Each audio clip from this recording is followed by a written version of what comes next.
बीज को इकट्ठा कीजिए और आप बीजारोपण से पौधरोपण की ओर आगे बढ़िए, क्योंकि जब हम बीज से पौधे उनपे ही जब हम उसको लगाते हैं तो हमारी संवेदना जुड़ी होती है, हमारी आत्मीयता होती है, हमें वो सुकून और वो खुशी मिलती है। तो हम बीज से काम स्टार्ट करें, उस बीज को आप लगाइए और फिर धीरे धीरे आप उसकी देखभाल कीजिए और उसको बड़ा कीजिए। आप 2-4 पौधे जब बड़े करेंगे तो आप में एक अलग एनर्जी होगी, आप में सकारात्मकता आएगा, आपके जो हार्मोन्स है वो चेंज होंगे, जो भी आपकी नेगेटिविटी होगी वो दूर होगी, आप में खुशी के हार्मोन्स ज्यादा बनेंगे और आप बहुत अच्छे से अपने जीवन में और भी काम कर पाएंगे।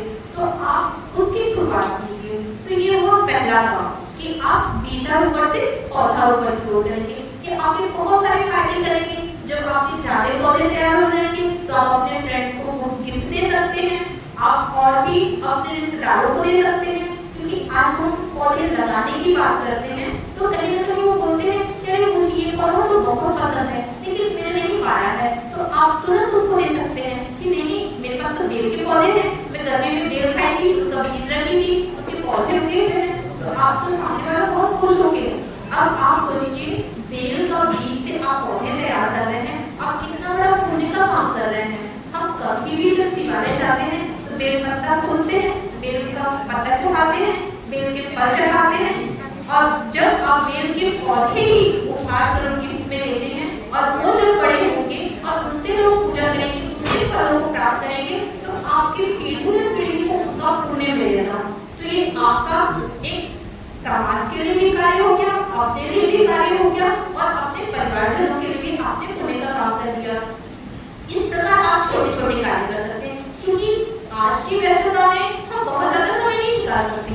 अगर हर दिन 10 से 15 मिनट, आधे घंटे भी अगर हमने पर्यावरण को दिया तो हम बहुत काम करेंगे। तो ये तो हुआ बीजारोपण से पौधारोपण की ओर। उसके बाद अगर अगले कदम की ओर चले कि कहीं ना कहीं पर्यावरण में जो पेड़ है, पानी है, प्रदूषण है, तो ये हमारे लिए सबसे गंभीर समस्या है। तो पेड़ के बाद हम आते हैं पानी में।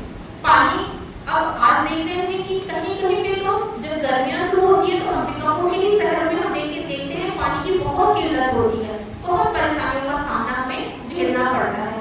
तो हम क्या करें पानी के लिए? तो अपने घर में, हमारे घर अगर पानी आता है तो उसका सही उपयोग करें और बारिश के दिनों में जब पानी हमें मिलता है तो उसका संरक्षण करें ताकि हम उसका फिर से यूज कर सकते हैं। तो अब पानी अधिकांश हम देखते हैं कि जब हम ब्रश करते हैं तो नल को खो देते हैं, पानी वेस्टेज जाता है, तो उस पर हम थोड़ा सा ध्यान दे दें। अगर एक बाल्टी में हम नहा सकते हैं तो हम उतना ही लें जितना हम यूज कर सकते हैं। कोई हमारे दरवाजे पे आता है तो हम जो पीने का पानी लेते हैं इतना ही लें कि सामने वाला पी ले। ऐसा ना हो कि हम देखने के चक्कर में, दिखावे में एक गिलास भर देते हैं, सामने वाला एक घूंट पानी पीता है और छोड़ देता है। अब उस पानी के पीछे कितनी सारी चीजें बर्बाद होती हैं। एक तो आजकल हम आरओ का पानी पीते हैं, उससे भी पानी वेस्टेज होती है और वो बिजली उसमें लगता है। कहीं ना कहीं जो पानी है वो जो हम बर्बाद कर रहे हैं वो किसी और को काम आता है।